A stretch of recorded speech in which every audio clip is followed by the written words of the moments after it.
suffisamment impliqué pour tenir, pour avancer, pour persévérer. Et si on a un problème d'engagement, le mariage ne dure pas longtemps. Vous voyez ça? C'est donc l'engagement est donc un acte qui doit être conscient. Tu dois savoir ce que tu fais. Ne te marie pas parce que c'est à la mode. Ne te marie pas parce que tu veux te faire passer pour quelque chose. Ne te marie pas pour faire plaisir à qui que ce soit. Ni à un parent, ni à un pasteur, ni à un ami, ni à un groupe d'amis. Ne te marie pas pour quelqu'un d'autre. Marie-toi pour toi. Et comme il nous a été enseigné ce matin, marie-toi parce que tu aimes. Cela doit être un acte conscient. Ne te marie pas sous une certaine pression. Suis-je en train de parler à quelqu'un? Bien, le mariage doit être un engagement, un acte d'engagement, un engagement conscient, mais aussi un engagement volontaire. Tu dois y aller de manière délibérée.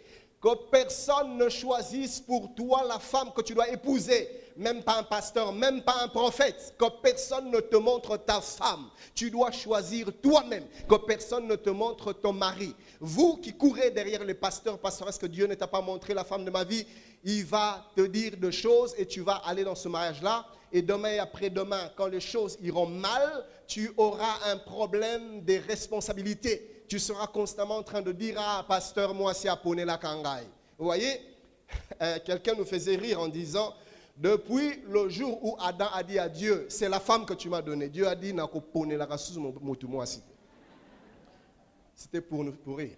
Mais ou sinon, dans le mariage, tu ne peux pas te permettre d'épouser un homme ou une femme parce qu'on t'a dit que c'est lui, parce qu'on t'a dit que c'est elle. Ça doit être un acte volontaire. Deuxième principe, certes, un engagement n'est jamais une obligation. On ne se marie pas, on ne peut pas se marier parce qu'on est obligé de se marier. Certes, ça n'a jamais été une obligation, mais on doit savoir que tout engagement génère des obligations.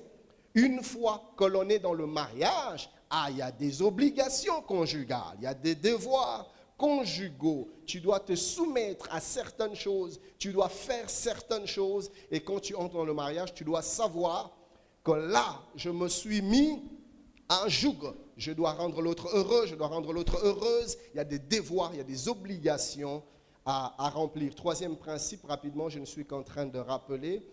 Il n'y a pas de longévité dans le mariage sans un engagement véritable. Là où il n'y a pas d'engagement véritable, il n'y a pas de longévité parce qu'à tout moment, on est susceptible de lâcher. L'engagement dans le mariage permet au conjoint de développer certaines qualités, entre autres l'endurance. L'endurance, c'est la capacité de se maintenir longtemps dans le mariage. C'est la capacité même de maintenir son mariage longtemps dans un certain standard. Et il te faut de l'endurance. Suis-je en train de parler à quelqu'un? Ou sinon, à un moment donné, tu vas lâcher prise, tu vas claquer la porte, tu vas partir. Le relâchement est l'un des plus grands ennemis de la longévité du mariage. Et là où il n'y a pas d'engagement véritable, le relâchement s'invite. Je vais insister sur ça tout à l'heure. Et non seulement que l'engagement produit l'endurance, mais l'engagement produit aussi la persévérance. La persévérance, c'est la capacité d'avancer malgré certaines réalités pas toujours plaisantes dans le mariage. Vous savez, chers bien-aimés, demandez aux gens qui sont mariés, il y a des jours où tu as envie de fuir. Les mariés sont là. Oui, il y a des jours où tu as envie de quitter. Pas nous, hein, les autres. Non, même nous, bien sûr. Il y a des jours où tu te dis, Seigneur. Et je me rappelle, Pasteur Marcelo, tu connais certainement Papa Nkelani. Papa Nkelani, c'est un vieux loup dans le ministère. Et un jour, un frère, un pasteur est allé le voir pour se plaindre de sa femme. Vraiment, ça n'allait pas. Le vieux Papa Nkelani, il le regarde. Il a aujourd'hui plus de 50 ans de vie de couple. Il le regarde et lui dit, moi, nanangai. Mikolo mususu ngana bonde la kanzambe pesanga bolingo ya mama. Vous voyez ça? Donc le mariage, à un moment donné, tu auras besoin de la persévérance. Et quand tu t'es engagé, tu es persévérant. L'engagement produit aussi de la détermination. La détermination, je commençais, je vais avancer. Quatrième principe, rapidement. Pour une longévité quantitative, c'est-à-dire dans le temps, et qualitative du mariage, l'engagement doit être désintéressé. Alors quand l'engagement n'est motivé que par un intérêt passager, il ne durera pas longtemps. je l'avais dit la fois passée, que des hommes qui n'aiment leur femme ou qui manifestent de la tendresse, de l'affection, que quand il s'agit du lit, quand il a des envies qui le brûlent, alors tout d'un coup il devient galant, il rend des services à sa femme, il devient tout d'un coup disponible, il sourit bêtement même là où il n'y a rien à rire. Pourquoi? Parce qu'il prépare le terrain. Mais une fois qu'il a eu son compte, après l'acte, c'est fini. Le mari devient le despote, le caïd, l'insensible de tout le jour. Ça, c'est un engagement intéressé. Et si vous voulez vivre un mariage pendant longtemps, l'engagement ne doit pas toujours être intéressé. Et j'avais même lancé cette vidéo où la femme est fatiguée, chasse son mari. Mais quand elle se rend compte que le mari, en partant, est en train de partir avec une valise d'argent, la femme, du coup, elle change. Darling, I love you. You love me? Parce que tu as vu la valise. Vous voyez, souvent les femmes, quand elle a une demande à faire, c'est mais des gentillesses, mais des soumissions, tu peux lui demander n'importe quoi, rampe, elle rampe. Pourquoi? Parce qu'elle a une demande à faire. Et on sent que cet engagement-là est très désintéressé. Et dès l'instant qu'elle a eu ce qu'elle voulait, elle redevient la femme insoumise qu'elle a toujours été. L'engagement dans le mariage doit être désintéressé. Suis-je en train de parler à quelqu'un?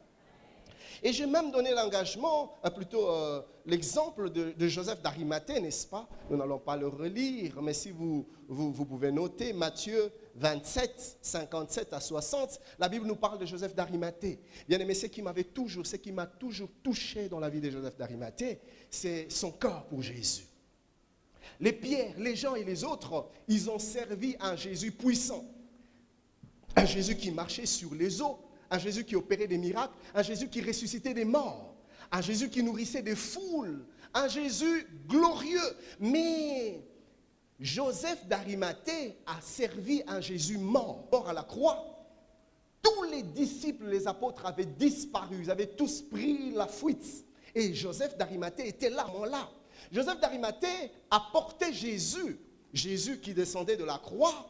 Il était incapable de soulever même sa propre main. C'est là que Joseph d'Arimathée se manifestait. Joseph d'Arimathée a pris soin de Jésus. Joseph d'Arimathée a donné son propre sépulcre pour Jésus. Joseph d'Arimathée a investi, il a hypothéqué, ou il a pris même le risque d'hypothéquer son autorité, sa réputation auprès de Sanhédrin. Il a pris même le risque d'être exclu de la synagogue pour un Jésus mort. Jésus n'était pas encore ressuscité, vous voyez. Et cet engagement-là, c'est ce dont nous avons besoin dans nos vies de couple. Où tu vas vers l'autre, pas parce que tu t'attends à quelque chose, mais tu as décidé de l'aimer. Suis-je en train de parler à un couple? Écoutez mes frères, ton mariage aura de sérieux problèmes aussi longtemps que tu n'en arrives pas encore à cette dimension. Je prie Dieu que quand on dira Amen, que nous puissions tous faire un shift dans une dimension élevée dans notre manière de vivre nos vies conjugales. Suis-je en train de parler à quelqu'un?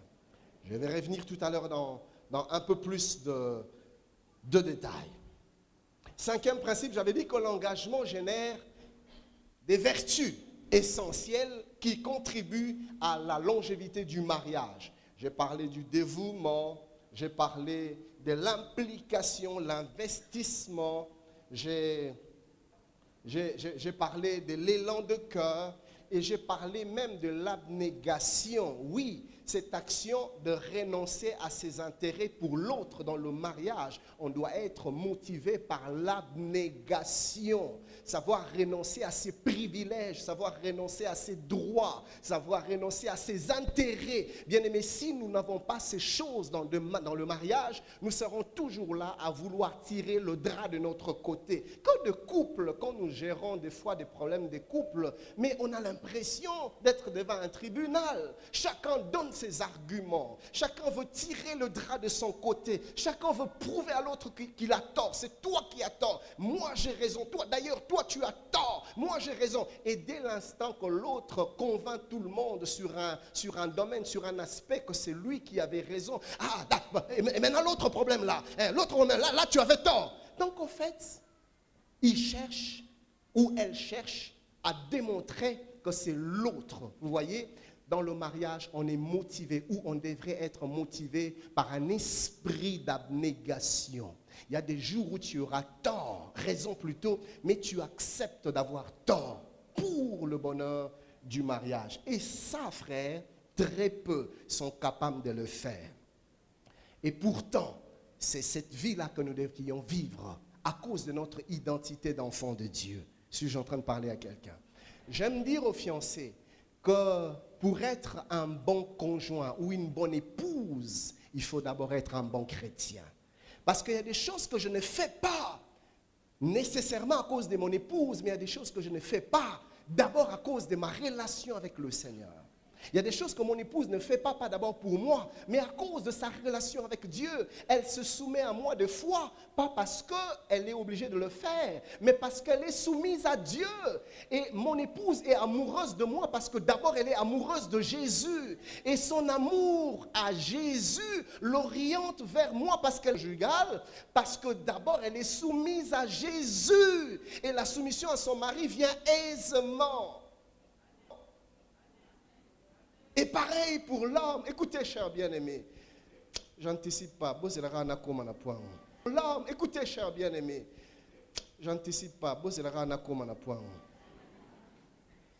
Voilà, donc il y a aussi l'empressement, on a parlé de l'altruisme conjugal. Et dans le 6e principe, on a dit que le mariage était un engagement pris à l'égard du conjoint devant Dieu et devant les hommes. Premièrement, puisque c'est un engagement devant Dieu, alors ne jamais y entrer dans la précipitation. Deuxième chose, précipitation. Deuxième chose, ne jamais prendre à la légère cet engagement sacré. Troisième chose, ne jamais oublier que nous aurons tous à rendre de compte devant l'initiateur du mariage. Un jour, tu te tiendras devant Dieu et Dieu te demandera: qu'est-ce que tu as fait de la petite dame que j'avais mis à tes côtés? Qu'est-ce que tu as fait de l'homme que je t'avais confié? Le Seigneur nous demandera de compte. Est-ce que ton homme est devenu meilleur depuis qu'il t'a épousé? Ou il est devenu pire? Ou on ne le reconnaît plus? On a vu des sœurs en Christ zélées, fougueux, passionnées de Christ, de l'œuvre de Dieu. Mais depuis le jour où elles se marient, on ne la reconnaît plus. On a vu des sœurs pimpantes, mais scintillantes, mais toutes jolies. Mais depuis qu'elle se marie, on a l'impression qu'elle fane. Ce n'est pas qu'elle ne se maquille plus, ce n'est pas qu'elle ne s'habille plus bien. Elle se maquille, mais on sent que le cœur a des problèmes. Elle est devenue aigrie, elle est devenue bizarre. Pourquoi? Parce que l'homme qu'elle a épousé a brisé son cœur. Et nous aurons à rendre de compte. Toi qui es toujours là, non, tu dois faire pour moi, non, tu dois être pour moi, non, tu... Bien-aimé, le jour arrive où Dieu te demandera de compte. Toi, qu'est-ce que tu as fait pour elle? Qu'est-ce qu'elle est devenue? Qu'est-ce qu'il est devenu? Nous allons rendre de compte. Ne pense pas que par rapport aux dons spirituels, ou par rapport à l'évangélisation, ou par rapport à l'intercession. Non, tu rendras des comptes. Et il y a des couronnes, moi je le crois. Il y a des cas, chacun de son côté recevra une couronne par rapport à la manière avec laquelle il aura vécu avec son conjoint. Laquelle il aura vécu avec son conjoint. Je crois en cela. Et en cela aussi, Dieu dira de nous: bon et fidèle serviteur. Suis-je en train de parler à quelqu'un? Le troisième engagement conjugal. Nous sommes dans Genèse 2, verset 24e. La Bible déclare: c'est pourquoi l'homme quittera son père et sa mère. Mais cette vérité est tellement capitale et tellement importante que Dieu s'est donné la peine de la reprendre 4 fois dans la Bible. Tellement importante que Dieu s'est donné la peine de la reprendre 4 fois dans la Bible. Parce qu'à part Genèse 2, 24, Matthieu 19, 5, Dieu répète encore le passage. La Bible dit: et qu'il... Genèse 2, 24, Matthieu 19, 5, Dieu répète encore le passage.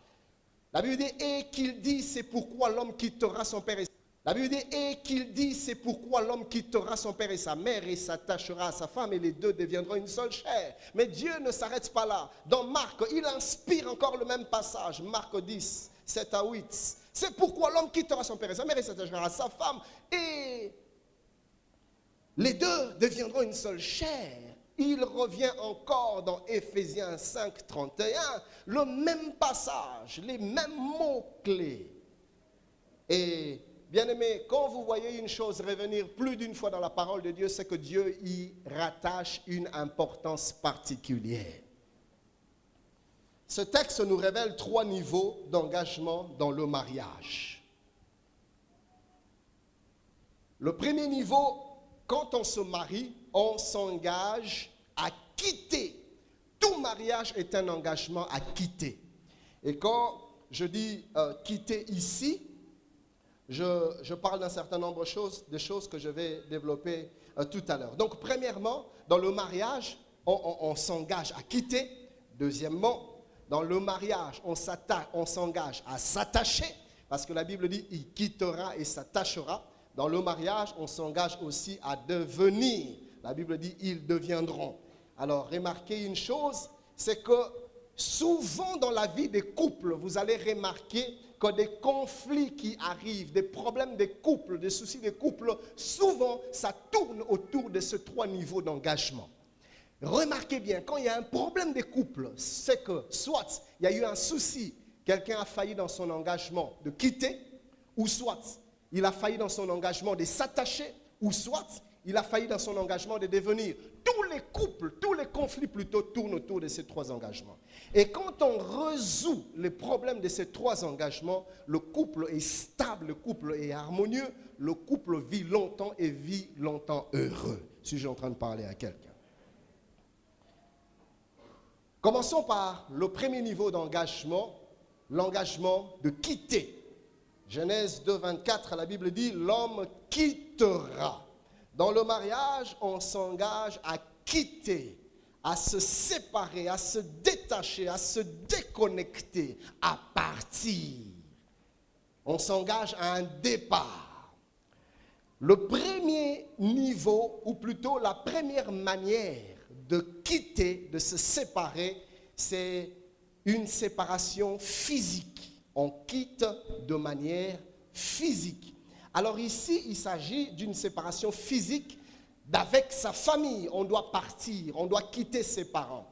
On doit se délocaliser géographiquement. Quand tu te maries, ne reste pas dans la maison de ton père. Écoutez les fiancés, ne laissez pas votre mari, votre fiancé à l'aise. La date du mariage approche, il est toujours chez ses parents, il continue à te donner des explications. Écoutez, même si vous devez commencer votre vie de couple dans un studio, allez-y. Mais ne commencez pas la vie de couple chez les parents. La Bible parle de quitter, il faut partir.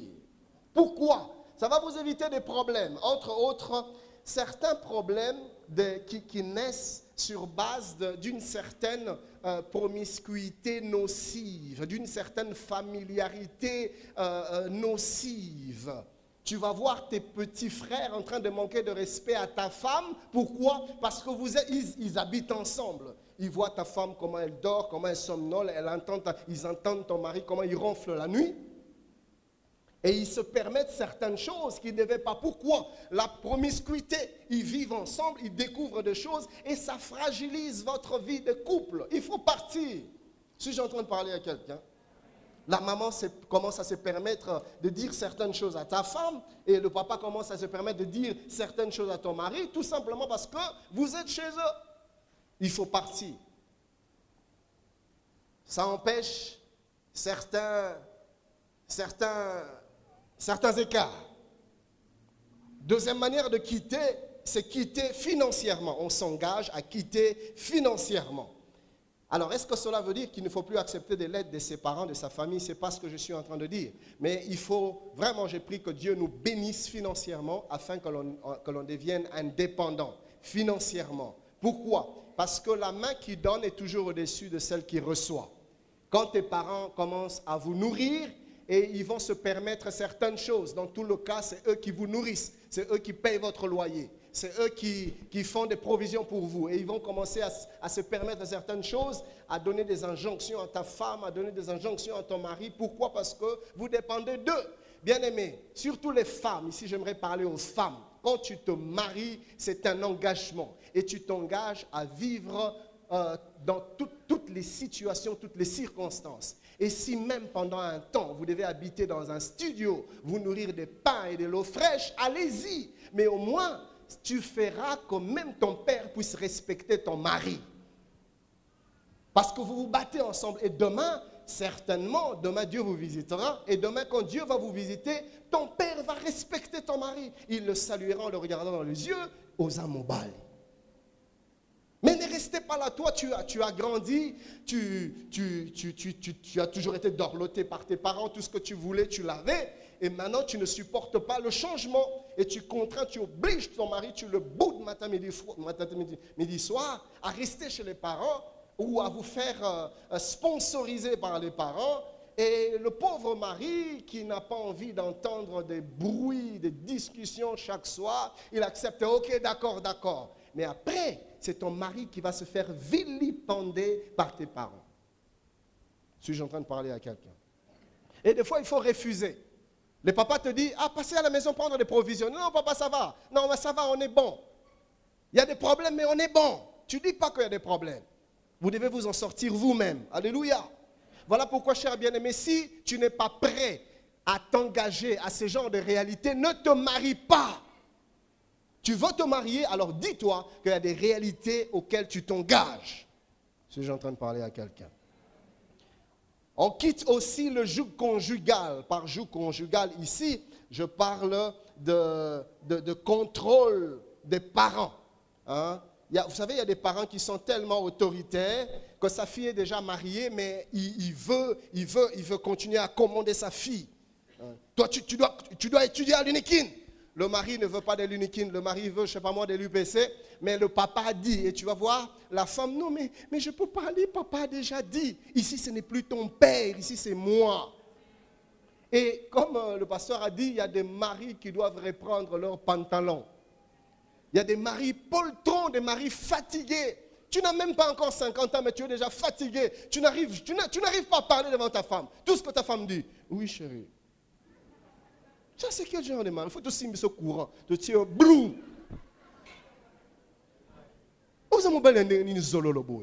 Réveille-toi un peu. Mais non, mais des fois, ça énerve. Quand tu regardes un couple, mon bel est derrière sa femme.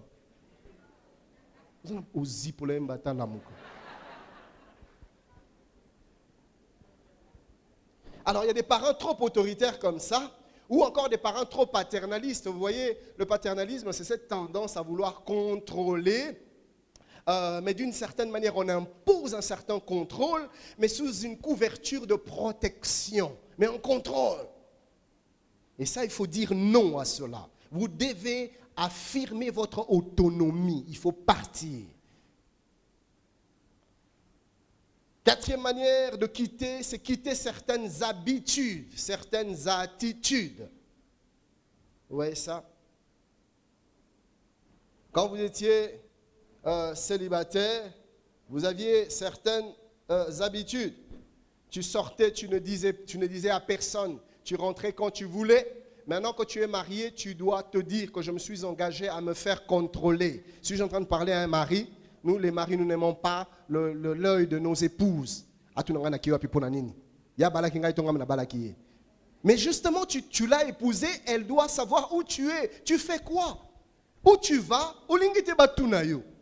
Tu rentres tard aux côtés sur Kangelong. Tu dois rendre de compte. Pourquoi? Parce que il y a des attitudes des célibataires que tu dois laisser. Tu n'es plus autonome, vous êtes devenu une seule chair. Quand tu n'es pas là, elle s'inquiète. Et c'est pire encore quand c'est une femme qui vit comme ça. Là, c'est... Elle sort, elle ne dit pas. Elle rentre, elle ne dit pas. Avec qui elle est, elle ne dit pas. Il y a des attitudes des célibataires que nous devons laisser quand on se marie. Chers maris, apprenez à dire à vos épouses là où vous êtes. Avec qui vous êtes, en train de faire quoi? Elle doit savoir, elle a le droit de savoir, tu es son mari. Tu n'es pas son ami, tu n'es pas son cousin. Tu es son mari, donc tu es elle. Et elle est toi. Tu dois dire, je sens que je dois insister, il y a des maris qui se sentent mal.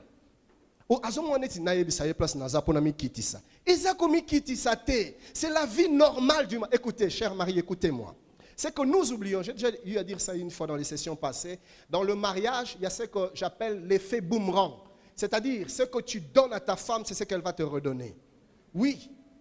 C'est une semence, tout ce que tu récoltes. Et même quelqu'un a dit, veux-tu te voir, veux-tu te connaître, regarde-toi dans les attitudes et les réactions de ton conjoint. Car ton conjoint ne te renvoie que ce que tu as placé en elle. Tu places de l'indifférence, tu places de l'irrespect. Mais tu veux récolter quoi? Et quand cette petite dame va commencer à te bouder, à être soumise à la maison, oh moi c'est ma belle, il faut que ce soit pas parent. Mais elle n'était pas comme ça quand elle est venue, rappelle-toi. C'était une bonne femme soumise. Le monstre qu'elle est devenue, c'est toi qui l'as créé.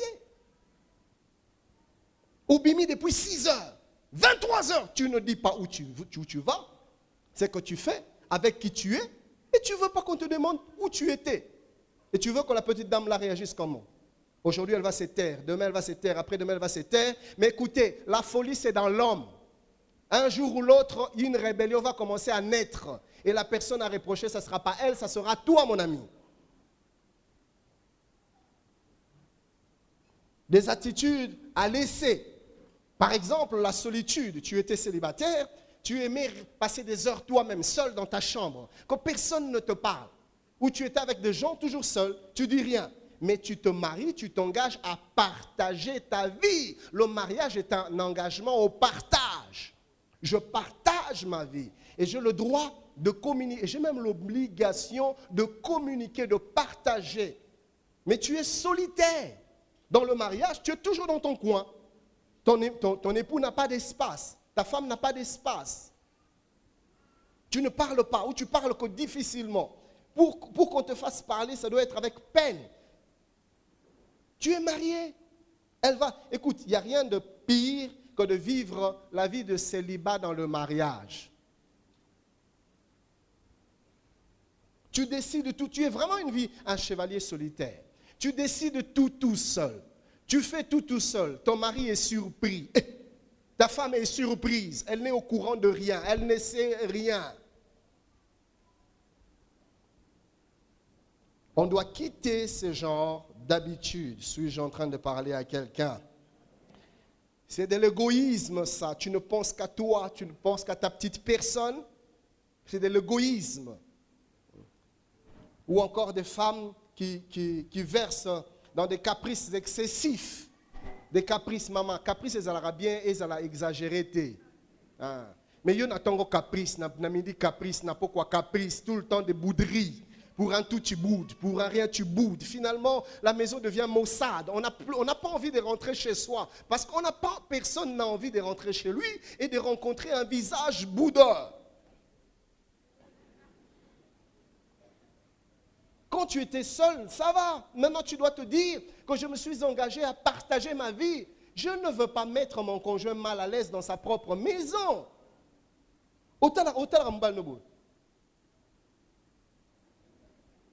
Et quand les autres viennent, c'est là vraiment que tu t'ouvres. Tu parles, tu papotes, mais tu es un blagueur. Mais tout le monde parle de toi, mais tout le monde veut passer du temps avec toi. Mais quand c'est ta femme, nous, mon ami, on n'a pas besoin de tes blagues. Suis-je en train de parler à quelqu'un? Oui, tu ne ris pas avec ta femme. Tu es un bon blagueur, mais tu ne fais pas rire ta femme. C'est caca. Mais ça fatigue. Hein? Ça fatigue quand tu lances des blagues et la personne ne rit pas. Ouais, ça fait du bien quand tu lances des blagues, tu sens que les gens rigolent et ça te pousse à parler. Mais quand ta femme n'est pas intéressée à tes blagues, ça ennuie. Tu lances une blague, c'est kakapé. Quand il lance une blague, maman seka, que ça sera compliqué. Banda ko seka ekoya. Je suis en train de parler à quelqu'un. Alors, la cinquième manière de se séparer, de quitter, c'est quitter les relations qui dérangent. Pasteur Marcelo en a parlé tout à l'heure. Il y a certaines relations, certaines fréquentations qui dérangent, certaines amitiés qui mettent mal à l'aise votre conjoint. Il faut que tu te sépares. Alingi fi wanate tikraye. Oh non, c'est à l'université. Mais ici, on n'est pas à l'université, on est dans le mariage. Et quand ton mari, et il y a pire, il y a même des femmes qui ont des relations, des amitiés avec les hommes, mais le mari ne maîtrise pas. Non, ça c'est mes relations, c'est mes amitiés. Dans le mariage, il n'y a plus de mais, il n'y a plus de mon. C'est maintenant nous, c'est nous. On doit se séparer de certaines relations qui mettent en mal notre vie de couple.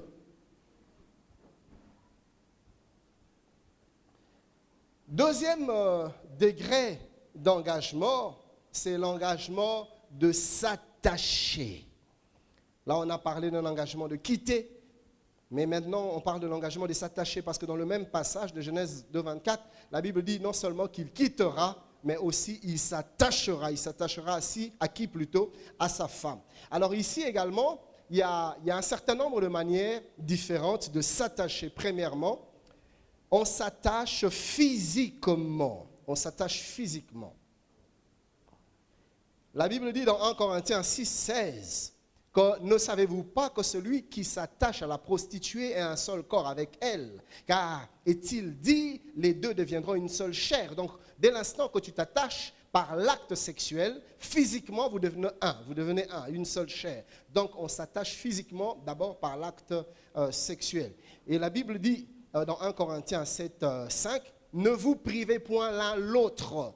Il y a des femmes comme ça, toujours indisponibles. Toujours indisponible. Les Lomanzaka passe, Lobi Mukongo passe, Lobi Suki passe. Elle n'est jamais disponible. Lobi Misu passe, Lobi Matoi. Il y a toujours quelque chose qui passe.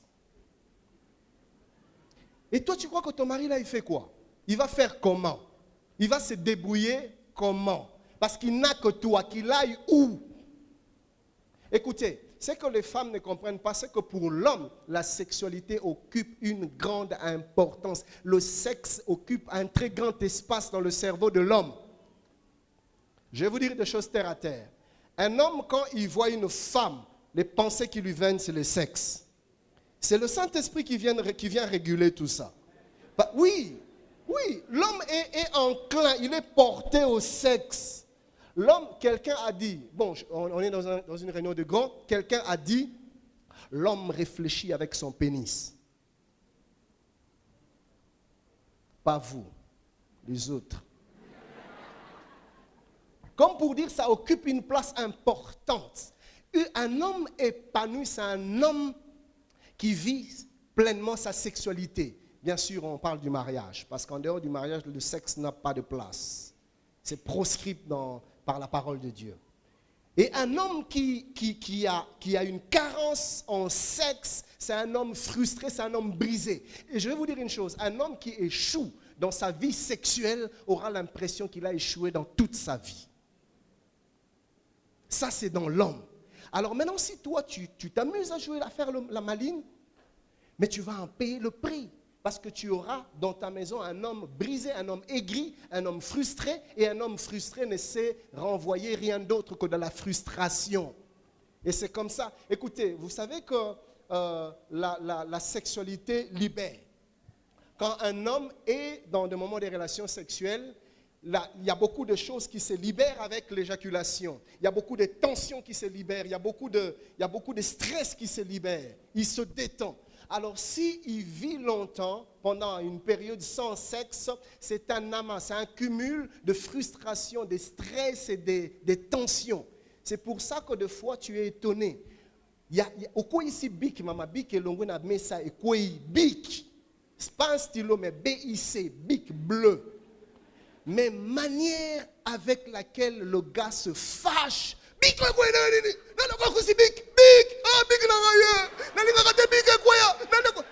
et vous vous demandez, papa, est-ce que ça bic? Et vous vous demandez, mais qu'est-ce qui se passe? Ça n'a rien à voir avec le bic. Le problème, c'est ces tensions intérieures. À un moment donné, ça remplit. Et puis, dès qu'il y a une brèche, ça explose. Et bien, monsieur bazo beta mabazo e batinate. Mobali nanga za agressif te. Oye bagaye bouite. Mais yon détal. Au moins le réseau bomayo. Suis-je en train de parler à une dame? Écoutez, Dieu a placé en la femme une capacité, un potentiel, une puissance dans la gestion de l'homme inimaginable. Mais des fois, les femmes les ignorent. Elles veulent jouer au dur sur le terrain qui ne leur appartient pas. Au lieu de tenir mobile une tête, mais sur ce terrain-là, il va te prouver que c'est lui. Surtout si c'est un vrai homme. Mais tu vas sentir.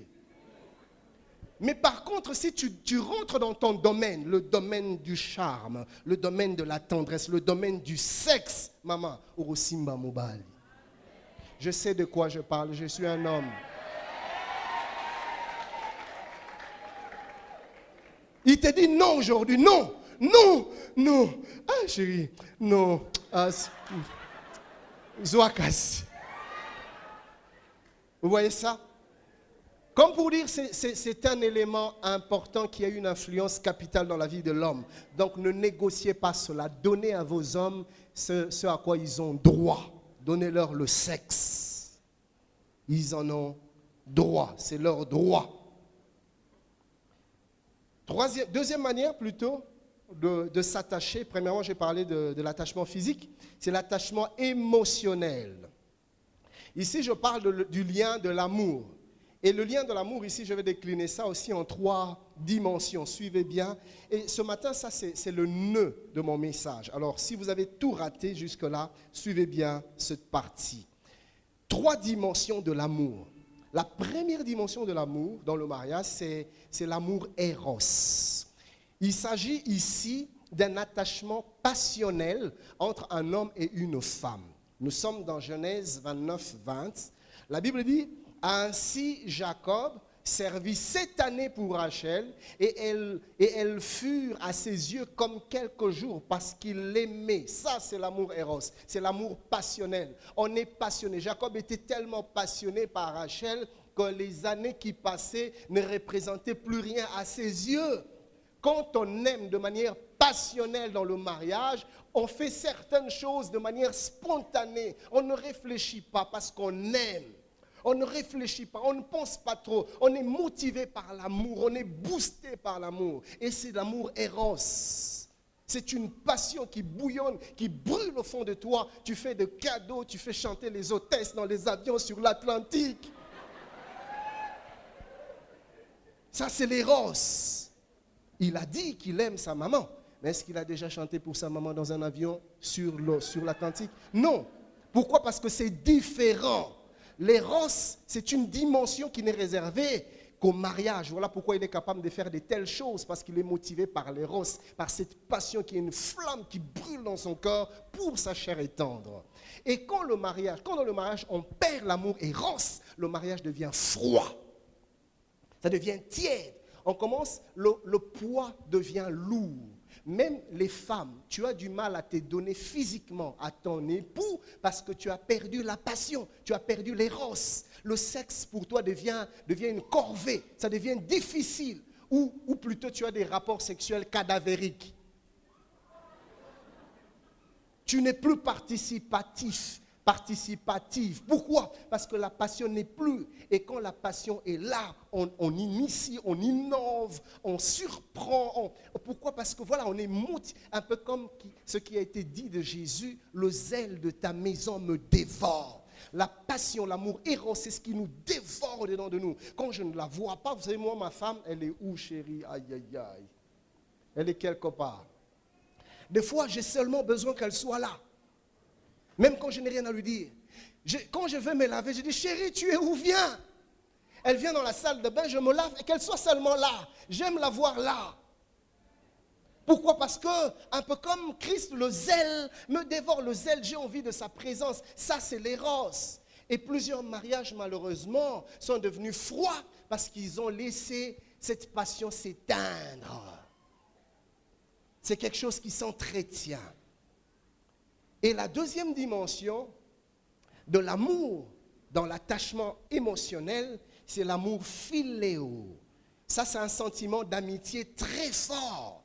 Voyez-vous, nous devons développer de l'amitié avec nos conjoints. Malheureusement, il y a des mariages où des conjoints ne sont plus amis. Et j'ai aimé ce que le pasteur Marcelo disait tout à l'heure, il y a des choses qui doivent commencer dans le fiançailles. Voilà pourquoi moi j'encourage les jeunes, ne vous précipitez pas à vous fiancer. Développez une amitié. Vous riez ensemble, vous faites des blagues ensemble. Et quand vous commencez les fiançailles, ça va vous poursuivre, vous serez des amis fiancés. Et dans le mariage, c'est la même vie que vous allez vivre. Ça ne s'improvise pas. Toi, tu es fiancé, mais vous faites 2 semaines sans vous voir. Fiancé. Vous vous appelez une fois tous les 3 jours. Fiancé, ça c'est quelle fiançaille ça? Les fiancés épuisent les crédits. Unité Sili. Il va recharger, il réactive. Et Sili, à 2 heures du matin, aux autres qui n'ont pas crédit.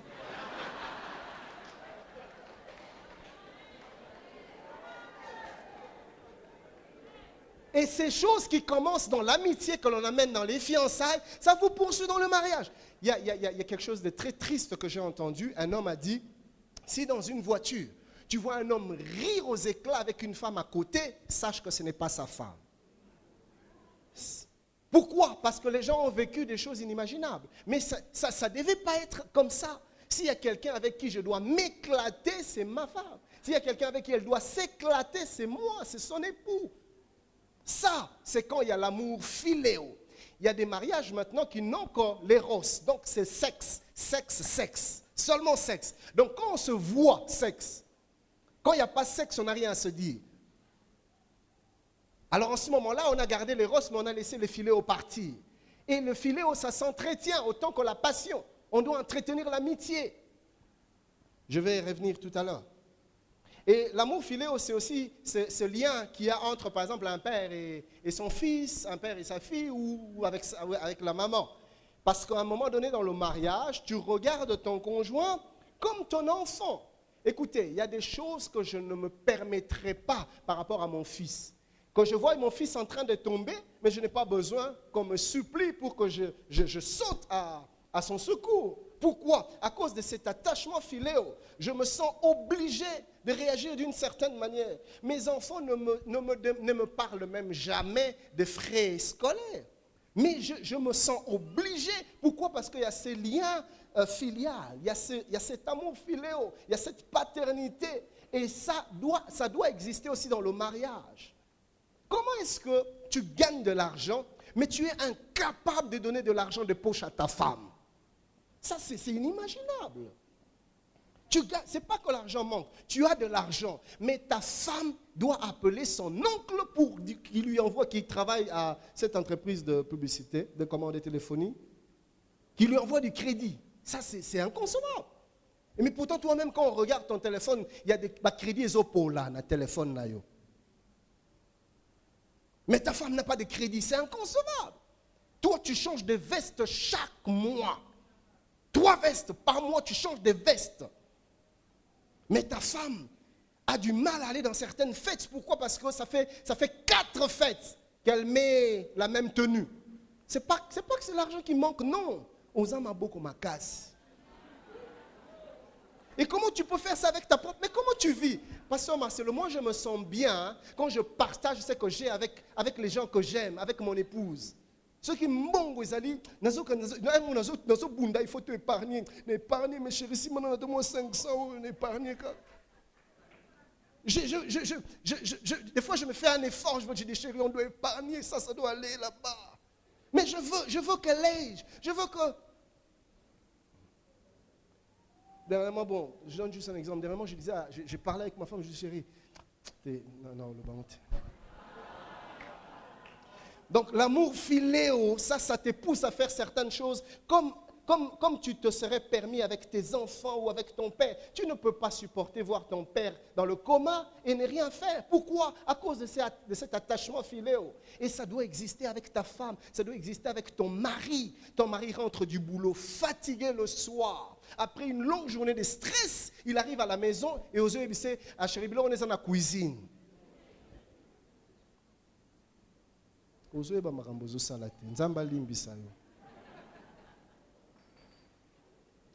La troisième dimension de l'amour, c'est l'amour agapao.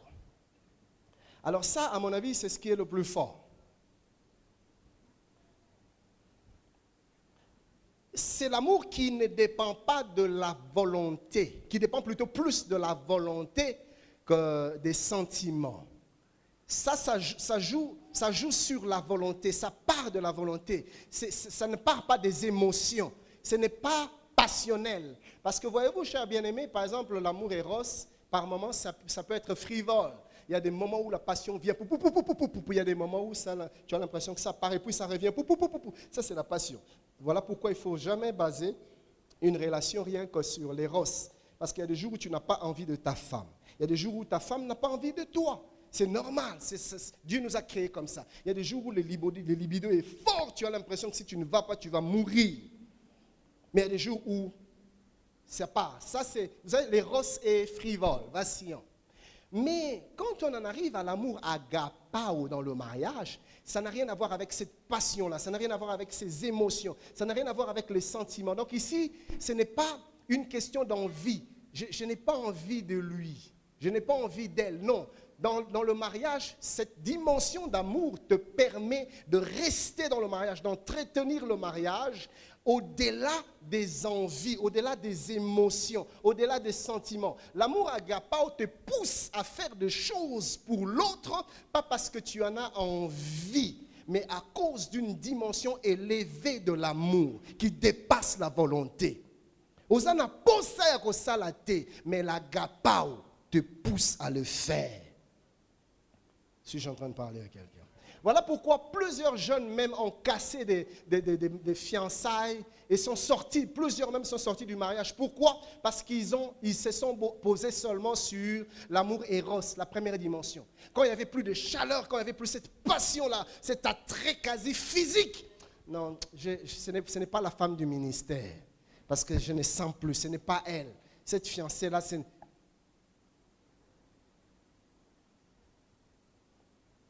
Cette dimension de l'amour produit trois choses. Première chose, elle te rend capable d'aimer ton conjoint comme toi-même. Oui, c'est l'agapao qui nous amène à cette dimension où tu l'aimes comme si elle était toi-même ou comme si il était toi-même. Nous sommes dans Éphésiens 5, 28 à 29. La Bible dit ceci. C'est ainsi que les maris doivent aimer leurs femmes comme leur propre corps. Ça, tu atteins cette dimension par l'agapao. Tu l'aimes comme toi-même. J'ai vu des maris insensibles. La femme est malade à l'hôpital en train de se faire perfuser. Lui, insensible, il est avec ses amis. Il joue aux dames. Ah, bah si bazalara, boya obika. Insensible. La femme n'a pas de belles chaussures, insensible. Mais lui-même, regardez ses chaussures. Mais c'est pour lui-même, pas pour sa femme. Et l'agapao te pousse à traiter ton mari comme toi-même, comme si c'était ton propre corps, comme si tu le faisais pour toi-même. Car jamais personne n'a haï sa propre chair, mais il la nourrit, on prend soin comme Christ le fait pour l'Église. Matthieu 7, 12 dit ceci.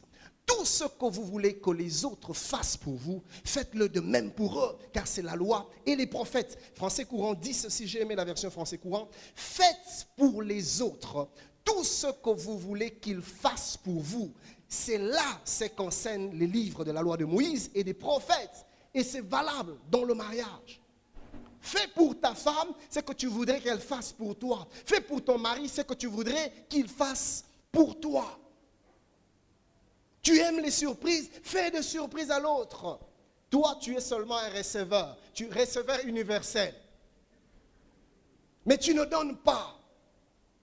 Apprends à donner, apprends à réjouir le cœur de l'autre, à l'occasion de rien.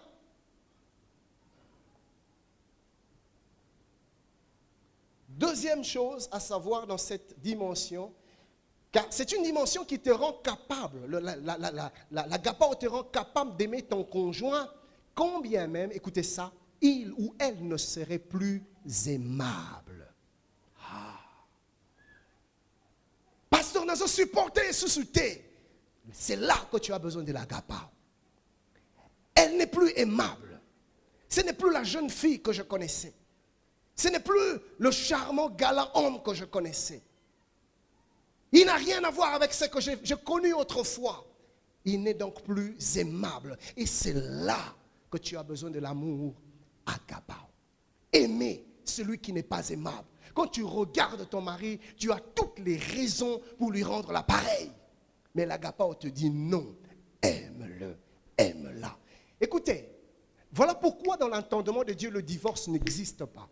Parce que dans la conception du mariage de Dieu, c'est ces 3 dimensions de l'amour. L'éros, les philéos et l'agapao. Et là où il y a agapao, c'est difficile qu'il y ait divorce. Pourquoi? Parce que toutes les raisons qui te poussent à divorcer peuvent être couvertes par l'agapao. Ainsi, la Bible dit que l'amour couvre une multitude de péchés, c'est l'agapao. Et là, tu passeras pour un idiot chez plusieurs. Mais moi,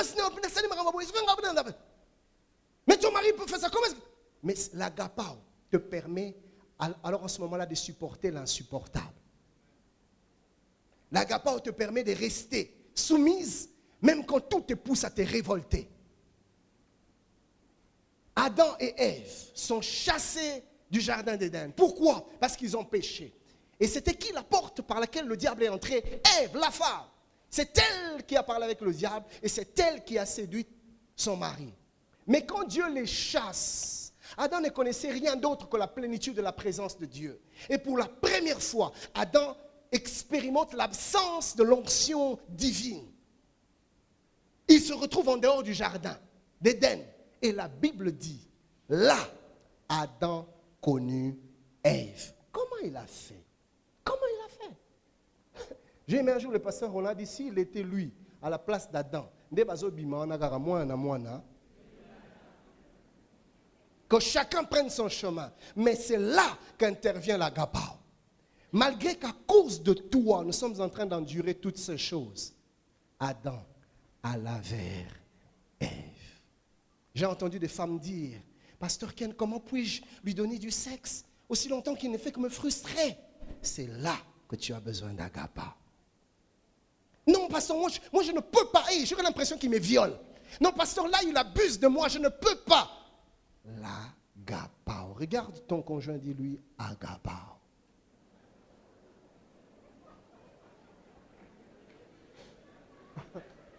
J'entends quelqu'un se profiter pendant que na kanda na vie. Maman so yo agapao donc bo sana agapao.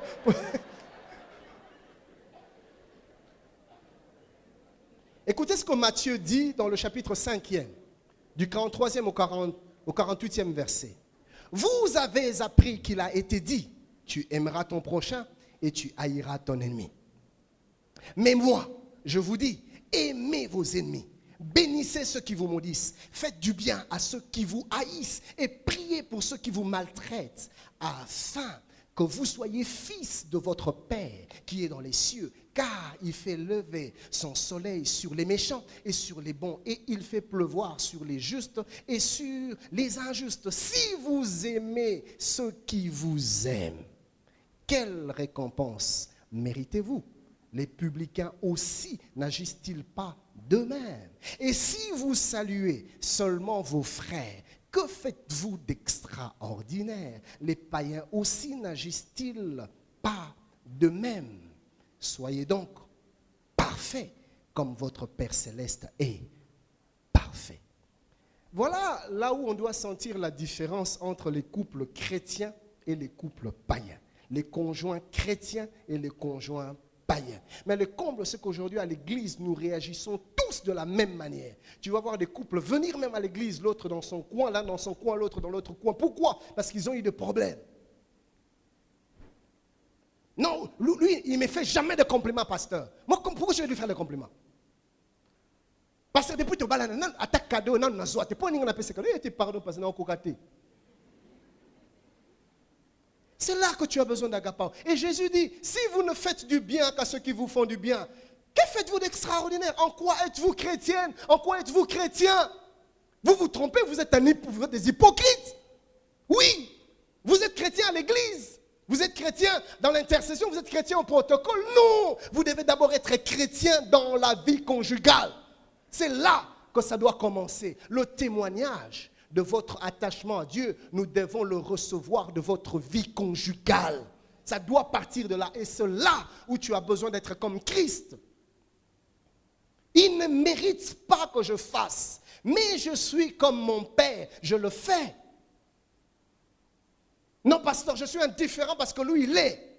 Que de quoi couples qui réagissent, que de conjoints qui réagissent comme ça. Aujourd'hui, plusieurs couples ont des problèmes. Pourquoi? Parce qu'il y a ça dans les gens, on a ça dans les gens. Soit ça la beauté, on a ça la beauté. Ma question est l'agapao te pousse à continuer à faire du bien, même quand l'autre te fait du mal. L'autre te brise, mais tu continues à le faire du bien. On a raconté cette histoire, je ne sais pas si je vous l'ai déjà raconté, un couple qui avait des problèmes, des sérieux problèmes. Alors ça partait de partout, ils sont très déchirés plutôt. Et un jour, le mari reçoit une inspiration. Un matin, il se lève, il regarde sa femme et dit, chérie, que veux-tu que je fasse pour toi aujourd'hui pour que ta journée soit une journée remplie de joie? Moi, c'est Talia Biozo Mekanga. Descends dans la cuisine. Nettoie la cuisine.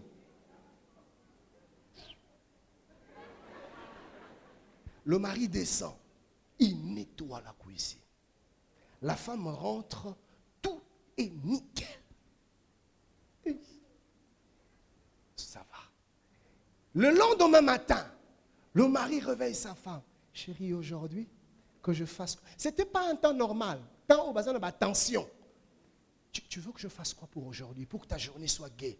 La femme lui a dit, que sur le garage. Et le mari descend, il nettoie, il arrange. La femme revient tout. Le lendemain matin, le mari réveille encore la femme. Que veux-tu que je fasse? La femme n'en pouvait plus.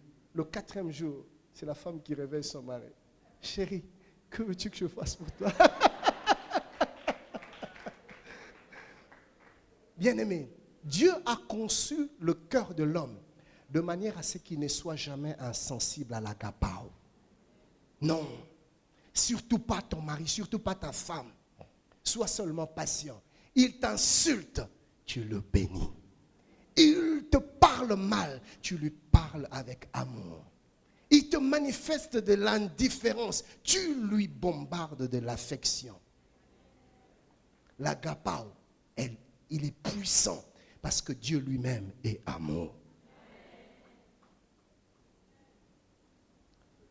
Écoutez, la 3e chose qui vient de l'agapao, c'est que cette dimension te rend capable d'aimer ton conjoint même quand il semble te repousser. Regardez ce qui se passe dans Ruth 1, 15 à 17. Naomi dit à Ruth, voici ta belle-sœur est retournée vers son peuple et vers ses dieux. Retourne comme ta belle-sœur. Ruth répondit, ne me presse pas de te laisser, de retourner loin de toi. Où tu iras, j'irai. Où tu demeureras, je demeurerai. Ton peuple sera mon peuple et ton Dieu sera mon Dieu. Où tu mourras, je mourrai et j'y serai enterré. Que l'Éternel me traite dans toute sa rigueur, si autre chose que la mort vient à me séparer de toi. Ça, c'est l'amour agapao. Naomi est en train de repousser Ruth. Vas-y, pars. Et c'est des choses que nous vivons dans des mariages où tu as l'impression que ta femme ne veut plus de toi. Ta femme te repousse. Même si elle ne le dit pas clairement. Mais tout ce qu'elle fait démontre qu'elle est en train de te repousser. Tout ce que ton mari fait, ton mari sait que tu ne supportes pas cette fille-là. Mais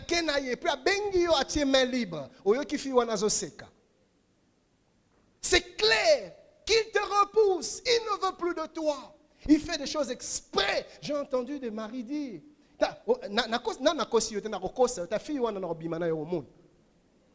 il y a des maris comme ça, malheureusement. Et ça se passe à l'église.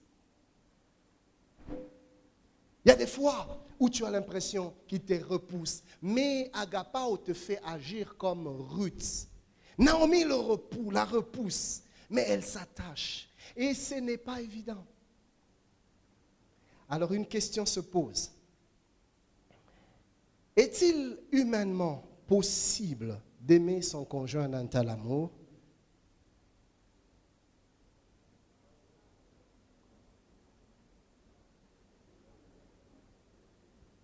Pasteur Ken, heureusement on a baladé.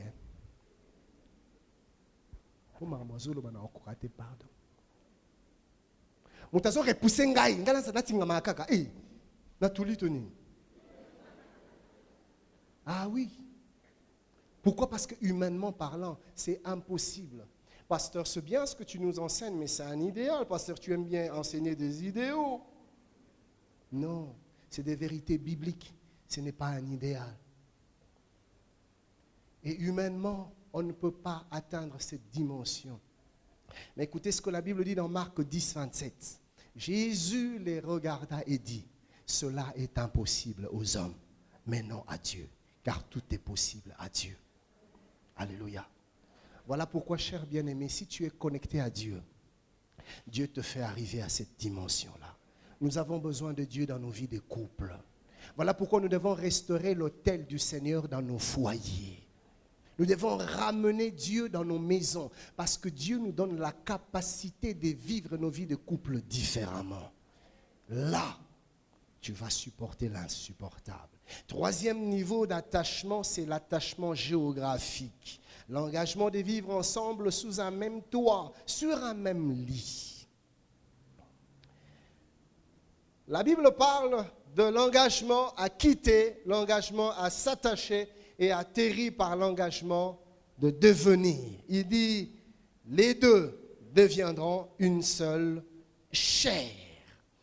Et nous sommes dans Marc 10, 8, et si vous lisez le même passage dans la version Alfred Cohen, ou plutôt à parole de vie, la Bible dit, les deux deviendront comme une seule personne. Ainsi, ils ne sont plus deux, mais ils sont comme une seule personne. Le verbe devenir sous-entend un processus. Vous voyez ça? Ça sous-entend un travail qui doit se faire. Devenir une seule chair veut dire vivre en harmonie, une vie remplie d'harmonie. Devenir une seule chair veut dire parler un même langage. Devenir une même chair veut dire partager la même vision. La Bible dit dans Amos 3.3 que deux personnes ne peuvent marcher ensemble sans être convenues. Devenir une seule chair, devenir veut dire regarder dans la même direction. On a le même langage, on regarde dans la même direction. Cela veut dire aussi vivre une communion réelle et non apparente. Plusieurs sont dans les apparences. Comme on dit aujourd'hui, l'amour Facebook. Sur Facebook, on est comme ça. Mais regardez-les à la maison. Ce n'est pas de ça dont je suis en train de parler. Une communion réelle, véritable, que vous n'avez pas besoin forcément de faire aux yeux des gens.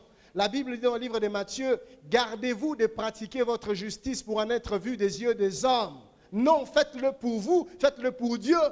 Et que ce soit ce que nous voyons à l'extérieur, que ce soit la conséquence de ce que vous êtes véritablement à l'intérieur. Que ce ne soit pas de mascarade, comme le pasteur Marcelo a dit tout à l'heure. Suis-je en train de parler à quelqu'un? Devenir un seul être passera inévitablement par un processus, et ce processus s'étale dans le temps. Dans ce processus, les conjoints sont appelés à faire 7 choses que je vais citer, et je commencerai à chuter. Que je vais citer, et par là je vais chuter. Citer, chuter, chuter. Première chose, dans ce processus, tu auras besoin d'accepter d'aimer les choses que tu n'aimes pas. Oui, c'est un engagement. Il y a des choses que tu méprises, mais dans le mariage, tu devras apprendre à aimer. Pourquoi? Parce que l'autre aime. Parce que ça fait du bien à l'autre. Deuxième chose, dans ce processus, tu seras appelé à accepter de sacrifier et de se sacrifier. Jean 15, 13, la Bible dit, il n'y a pas de plus grand amour que de donner sa vie pour ses amis. Il y a des choses qui sont légitimes, mais que tu vas sacrifier. Pourquoi? Parce que l'autre ne supporte pas. Troisièmement, accepter d'exercer de la patience envers l'autre. Toi qui as toujours été impulsive, le mariage t'apprendra à être patient. Et du reste, dans le mariage, Dieu nous forge, Dieu nous façonne. Dieu va te frotter à l'autre pour façonner ton caractère. Je me rappelle au début de notre mariage, je me fâchais beaucoup, je me fâchais souvent, mais avec le temps, Nalembi, Dieu m'a façonné. Il y a des choses aujourd'hui que ma femme supporte de moi, elle ne le supportait pas autrefois, mais avec le temps, elle a appris, elle a été aiguisée. Le fait de se frotter à moi, Dieu s'en est servi pour tailler son caractère. Quatrièmement, ce processus passera par le fait d'accepter, de comprendre et de tolérer l'autre. Toi qui es intransigeant, yo radical, tu auras du mal à vivre heureux longtemps si tu es constamment comme ça, intransigeant. Non, dans le mariage, des fois, il faut savoir arrondir les angles. Je n'aime pas ça. Je ne supporte pas. Ah, maintenant c'est différent. Tu apprendras à supporter des choses que tu ne supportais pas. Cinquièmement, accepter d'accorder à l'autre le droit à l'erreur. Azaka Kamutu. Accepte qu'elle se trompe. Accepte qu'il se trompe et qu'il se trompe souvent. Accepte qu'elle fasse des erreurs. Nous sommes appelés à ça dans le mariage. Qu'est-ce que tu crois? Que tu as épousé un être parfait? Non, il est rempli de défauts, rempli d'erreurs. Elle est remplie de failles. Il faudra que tu lui accordes le droit à l'erreur. On ne supportera pas pour qu'on supporter. C'est ça le mariage. Et tu ne sauras pas vivre un mariage heureux si tu n'arrives pas à ce niveau-là. Des fois, tu vois comme si tu n'avais pas vu. Tu ne peux pas réagir sur tout. Tu ne peux pas parler sur tout. Il y a des choses. Écoutez, moi, j'aime dire aux fiancés, dans le mariage, un peu comme les Quinois disent, il faut à la play. Play. Tu dois être fair play dans le mariage. Tu ne peux pas commencer à réagir sur... Et quand on voit le même monsieur à l'extérieur de la maison, mais il est d'une telle galanterie, d'une telle compréhension, mais c'est un chou. Mais dans sa propre maison, il ne permet rien. Intransigeant, non frère. C'est dans ta maison où tu dois être aussi compatissant. Et d'abord envers ta femme. Que Dieu nous donne des maris qui font rêver leur femme. Tout le monde a moi sinon on dirait dans la prise d'air. On dirait dans la perte des réseaux. On dirait moi afin de dire Mamanine, non pardon. Il pense à son mari et elle est extasiée. Où sont les maris qui vont faire rêver leurs femmes? Écoutez bien aimés. Je prie qu'après cette réunion, et comment il y a au canet là, et comment il y a maman Romona, au centre. Pasteur Marcelo, le pasteur Louison me disait une chose, hein, un de ses amis, lui qu'est-ce qu'il fait? Quand tu lui fais du mal, il te dit bon, on a l'action de Nzambe belé. Je vais te faire du bien, tu vas regretter prochainement, tu ne vas plus essayer de me faire du mal. Vous voyez ça? Je prie que nous puissions trouver des conjoints comme ça. Si tu as besoin de moi, on a salle mon amour alors que nous témoignons dans où je lève. Suis-je en train de parler à quelqu'un? Sixième chose à accepter dans ce processus de devenir, c'est accepter de faire de concessions. Je n'aime pas ma cause de toi, ok, on va laisser passer. Septième chose, accepter de vivre dans la transparence. Là encore, c'est un secret fondamental dans le mariage. J'aimerais insister dessus. La transparence. Nous sommes dans Genèse 2, 25. La Bible dit, l'homme et sa femme étaient tous de nus et ils n'en avaient point honte. Vous voyez? La nudité ici, c'est une belle image de la transparence. Il y a 4 manières d'être transparent dans le couple. Premièrement, c'est la nudité physique. On est transparent, je n'ai rien à cacher. Ma femme me connaît, je connais ma femme, il n'y a pas de secret sur ce point. Donc la première transparence, c'est une nudité physique. Mais la deuxième transparence, c'est sur une transparence sur le passé. Voilà. Il y a certains événements que tu as eu à faire dans le passé, mais qui peuvent avoir des incidences dans l'avenir. Je donne un exemple. Avant que tu te maries, tu as eu un enfant, mais tu n'as jamais dit à ta femme, tu n'as jamais dit à ton mari. Et voilà qu'un jour, elle découvre une vérité que tu as cachée, mais ça brise la confiance. Et alors là, l'autre se dit, mais s'il m'a caché ça, si elle m'a caché ça, qu'est-ce qu'elle me cache encore? Et ça s'écoule au mariage. Donc évitez de flou, de zones d'ombre par rapport à votre passé. Vous êtes mariés, vous devez tout vous dire. Ici, je ne parle pas de genre de vérité. Chérie, tu sais qu'avant toi, j'avais couché avec 3000 filles. Non, non, non, pas des bêtises comme ça. Je suis en train de parler, parce que tu vas m'énerver. Ne me parle pas de ça. Je suis en train de parler des vérités qui peuvent avoir des répercussions dans l'avenir.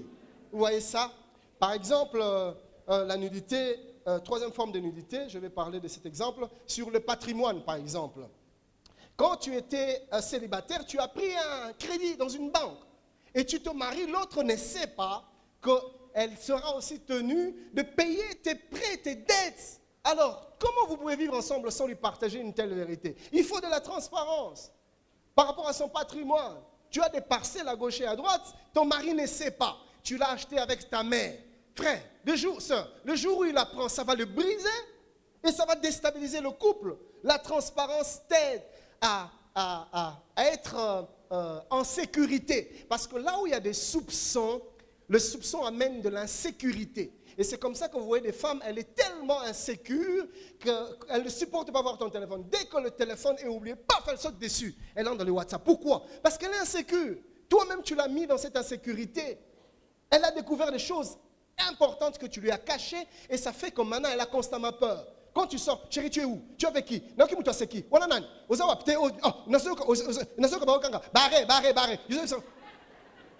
Vous voyez? Maman batininga na konta musala te musala nini batina kayo.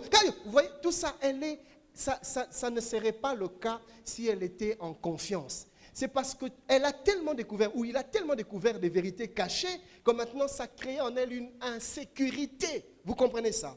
Donc la transparence a du bon dans la longévité et la stabilité du couple. Quatrième manière d'être transparent, c'est dans les aspirations futures. Vous voyez, il faut dire, partager ta vision personnelle sur la vie, sur l'avenir. Tu m'as épousé, tu ne m'as jamais dit que toi tu voulais faire l'école militaire.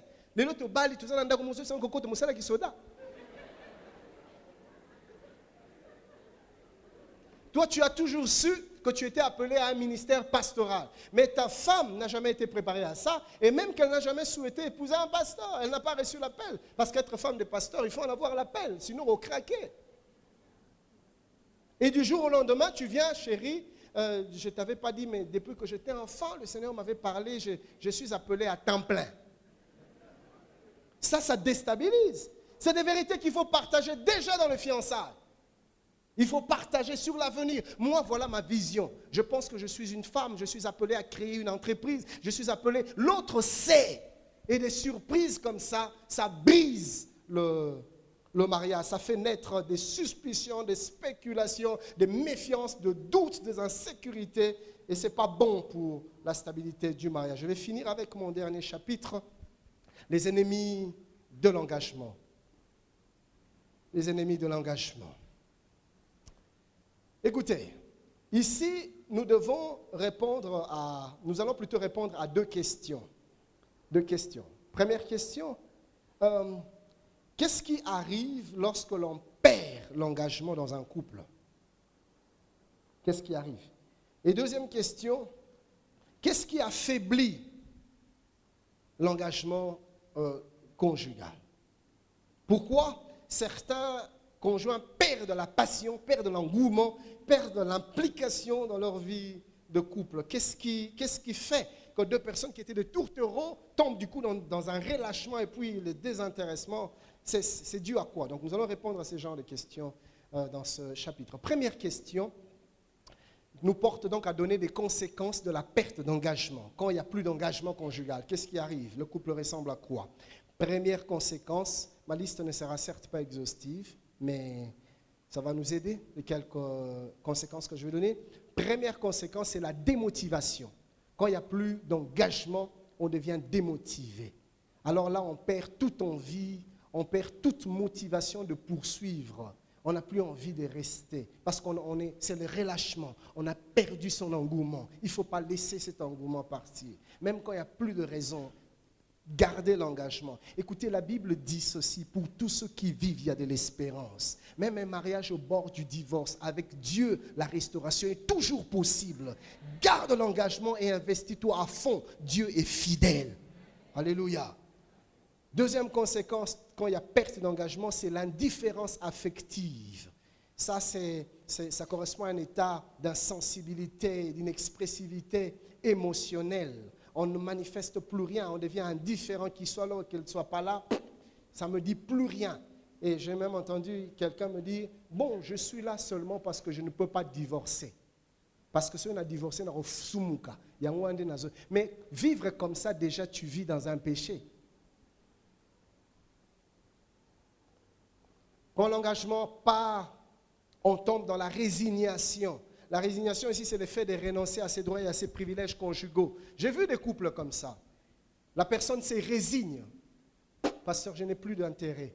Je suis seulement là. J'ai accepté de vivre cette condition. Pour elle, c'est devenu une fatalité. On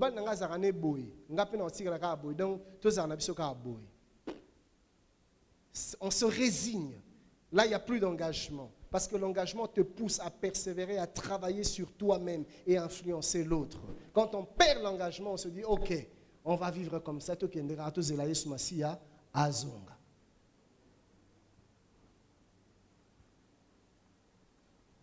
Deuxième point, les causes de la perte d'engagement, ça vient d'où? Écoutez ce que la Bible dit dans Cantique de Cantique, chapitre 2, verset 15e.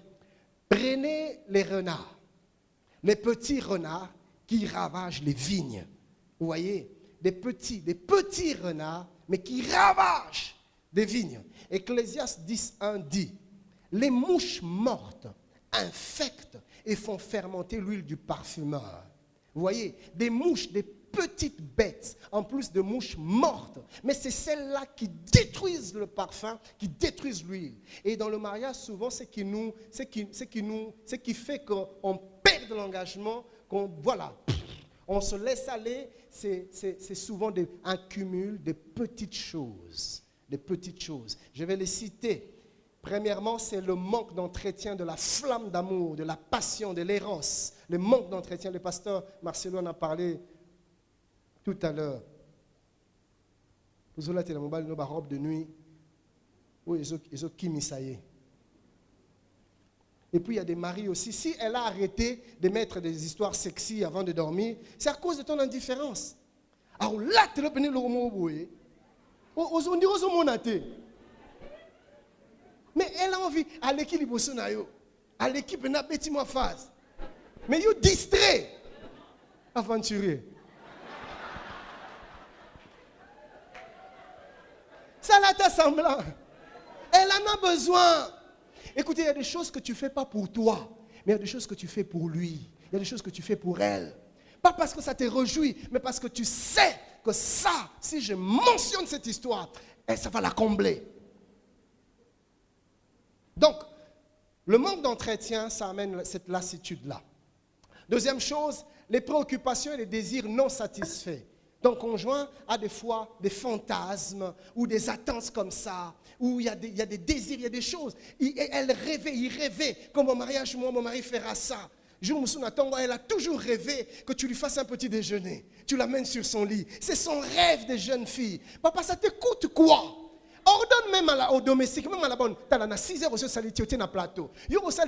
Tu viens seulement, tu prends, tu le lui amènes. C'est tout ce qu'on te demande, papa.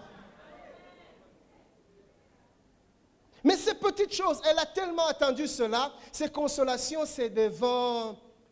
comment s'appelle cette chaîne de série là?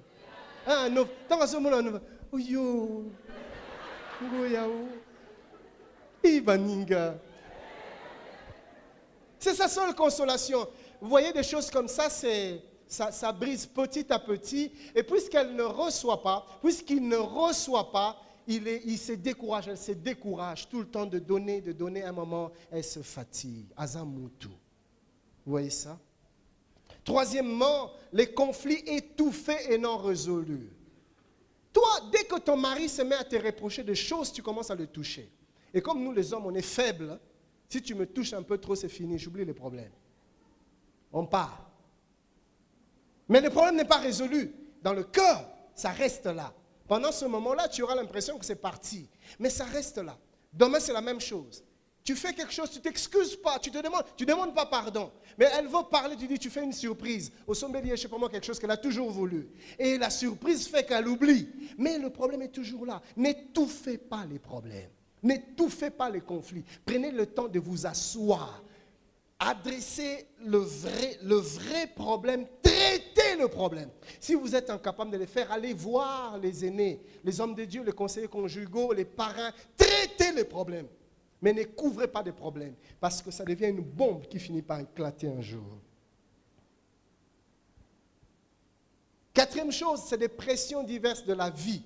Des pressions diverses de la vie, le travail, Tu es absorbé tellement par le travail que tu n'as pas le temps pour ta femme. Tu n'as pas le temps pour ton mari. Tu es absorbé par les enfants. Depuis que les enfants sont là, c'est seulement les enfants, seulement les enfants, seulement les enfants. Prenez le temps aussi pour vous deux. Prenez le temps de vous retirer. Prenez le temps de vous isoler. Prenez les enfants, amenez les enfants chez mémé. Prenez le temps pour vous. C'est bon, ça entretient la flamme, ça entretient plutôt votre vie conjugale. Ne vous laissez pas aller au train-train de la vie. Le matin, tu sors. Au boulot, lui aussi, il sort. Vous rentrez le soir fatigué, vous dormez. Demain, la même chose. Le soir. Et finalement, vous laissez aller, mais vous ne vous rendez pas compte que votre mariage est en train de recevoir un coup sérieux. Cinquième chose qui détruise l'engagement, c'est les cumuls de frustration. Des cumuls de frustration. Des mauvais traitements, des moqueries, des mauvaises plaisanteries, des mauvaises blagues. Il y a des couches, nous avons moulaï.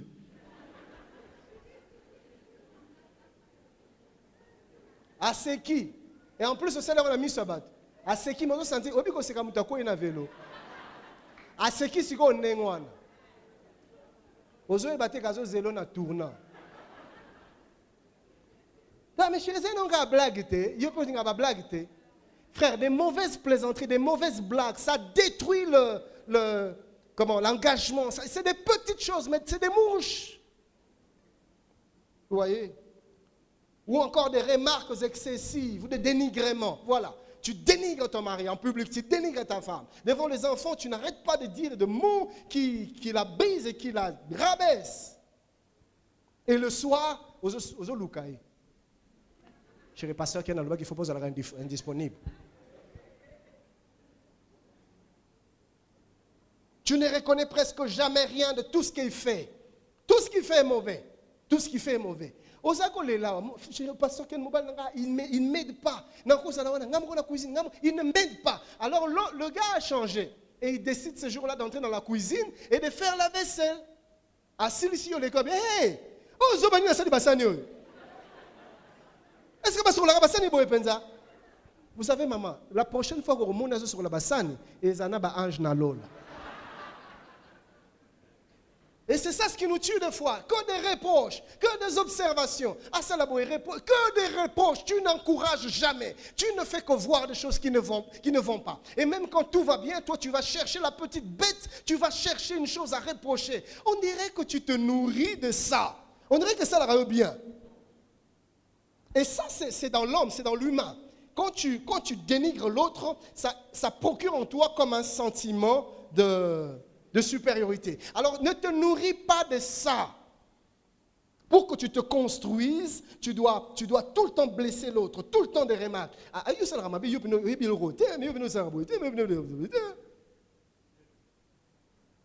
Et ça cumule, ça se cumule.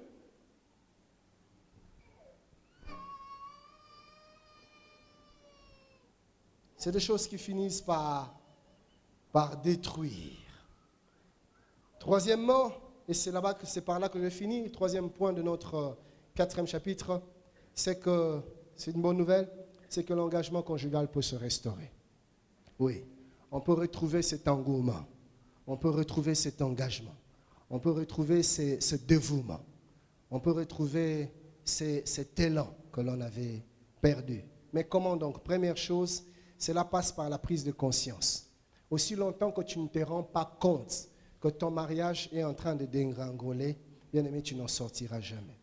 Aussi longtemps que tu seras toujours là, non mais la faute n'est pas pasteur, non mais c'est pas sa faute, non mais pasteur c'est elle, non mais pasteur c'est lui. Aussi longtemps que tu ne te rendras compte que c'est toi aussi, tu continueras à couler et ton mari avec toi, ta femme avec toi. Donc la première chose, c'est que tu t'arrêtes et que tu regardes, que tu prennes conscience qu'ici, nous ne sommes pas ce que nous sommes censés être.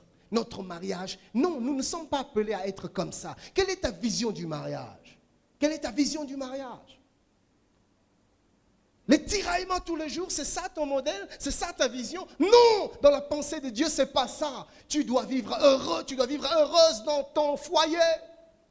Et tu dois y travailler. Mais quand tu n'en as même pas conscience, tu ne prends pas conscience que Oyo, Nzela Oyo, Zali Wa.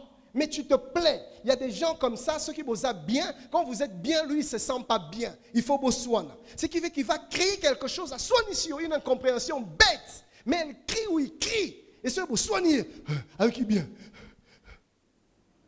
Et c'est aussi longtemps que tu ne prends pas conscience que ce n'est pas normal. Vous n'êtes pas appelé à vivre comme ça. Frère, tu n'en sortiras jamais. La Bible dit dans Ézéchiel 37, 1 à 2, la main de l'Éternel fut sur moi. Et l'Éternel me transporta en esprit et me déposa dans le milieu d'une vallée remplie d'ossements. Verset 2.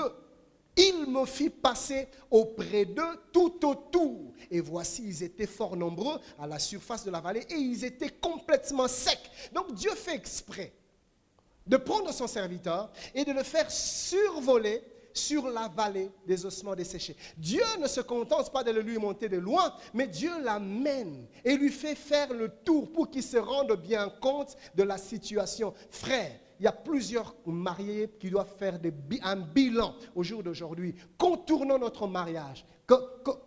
Où en sommes-nous avec l'éros? Où en sommes-nous avec le philéo? Où en sommes-nous avec l'agapao? Où en sommes-nous? Nous sommes où? Est-ce que tu es épanoui avec moi? Est-ce que, chérie, depuis le jour où tu es entré dans ma vie, est-ce que tu te sens épanoui ou ta vie a été brisée? Est-ce que tu regrettes de m'avoir épousé? Vous devez faire le tour. Peut-être des questions que tu ne poses pas ouvertement, vous pouvez aussi le poser. Mais en tout cas, dans ton cœur, tu dois te poser cette question. Où en suis-je avec mon mariage? Est-ce que je suis heureuse? Est-ce que quand je regarde mon mari, est-ce qu'il est heureux? Frère, nous devons nous poser ces questions-là. Si nous ne nous le posons pas, nous allons continuer à sombrer, à couler. Et ce n'est pas la pensée de Dieu. Je prie que tu vives heureux. Le mariage est une bénédiction et nous devons la vivre pleinement. C'est une conscience que tu dois prendre. Deuxième chose, c'est la volonté de maintenir ou de sauver son mariage. Est-ce que tu veux que les choses changent? Est-ce que tu veux? Oui, il y a un problème, mais on ne va pas s'arrêter là. Comment est-ce qu'on peut en sortir? Est-ce que tu veux sortir de ce problème? Le divorce n'est pas une solution.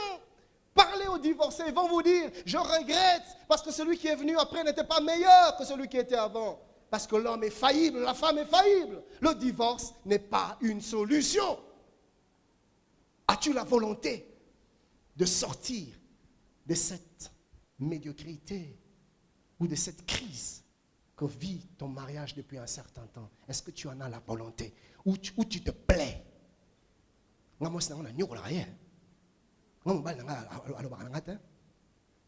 Ça, c'est de la bêtise. Ce n'est pas ça que tu as appelé. Tu peux vivre heureux.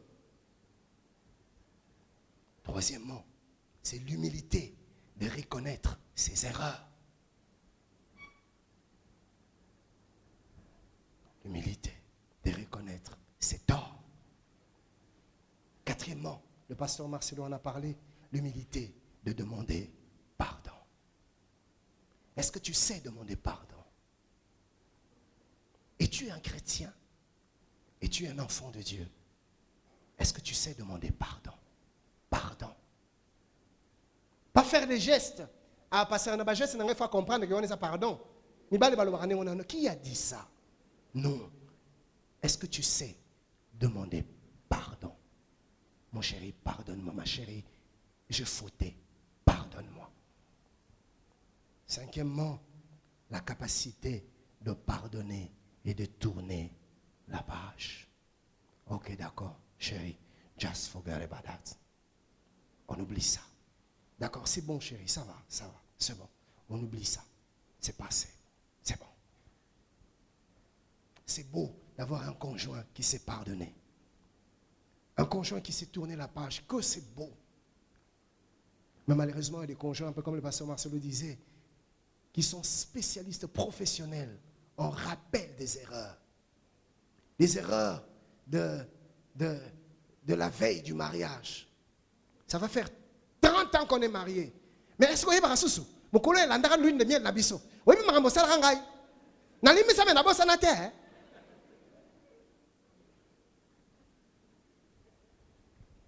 Sixième chose, c'est l'engagement de travailler pour un mariage heureux, stable, qui dure. Un mariage heureux, ça ne tombe pas du ciel. Nous sommes des artisans du bonheur de notre couple. Ça passera par toi, ça passera par elle. J'aime ce passage d'Ésaïe 43, 18 qui est une prophétie pour quelqu'un, 18 à 19, qui est une prophétie pour quelqu'un ce matin. La Bible dit ceci: ne pensez plus aux événements passés. J'aimerais qu'aujourd'hui, que dans votre couple, que ce soit le premier jour de votre vie de couple. Si tu es à côté de ton voisin, de ton conjoint, tiens-la par la main. Regarde-la, regarde-le, droit dans les yeux. Donc je veux que le conjoint se regarde droit dans les yeux. Dis-lui, chérie, aujourd'hui, je te promets, ça sera le premier jour de notre vie de couple. Je vais te faire rêver.